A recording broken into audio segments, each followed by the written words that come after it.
So you know a person of faith by listening to what they say and by watching how they live. The opposite of this is true as well. You know that a person is operating in worry and fear by listening to how they talk and by watching how they live. And so when anxiety and fear get into our hearts, it affects our speech, it affects our actions.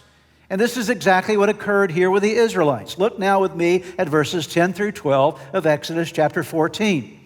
As Pharaoh approached, as we read a moment ago, the Israelites looked up and there were the Egyptians marching after them. They were, what were they?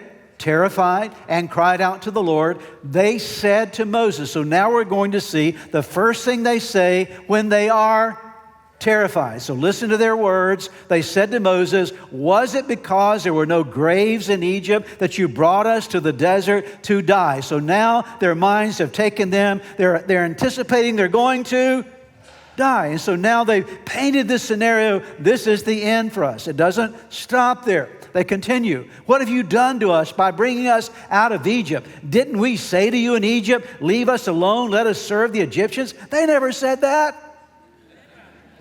They were wanting out of Egypt, okay?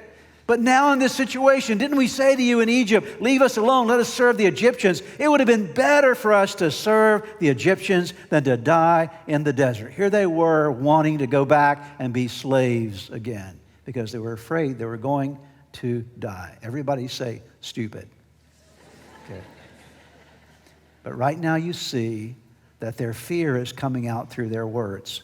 And what I want to remind you of today is fear and worry are not benign things in your life. They're very dangerous things in your life.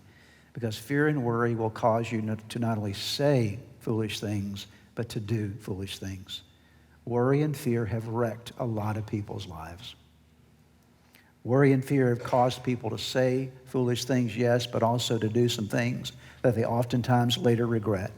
Many of the bad decisions in our lives, think about your life, many of the bad decisions that you've made in your life, if you're really honest, perhaps you made them out of worry or you made them out of fear. And you decided to do something reactively in your life because you were worried about something, you were afraid of something, so you made a certain decision that led you down the wrong path of life, and it all is traced back to a set of thought processes that led to these emotions in your life. We pay a very high price for submitting to worry and fear.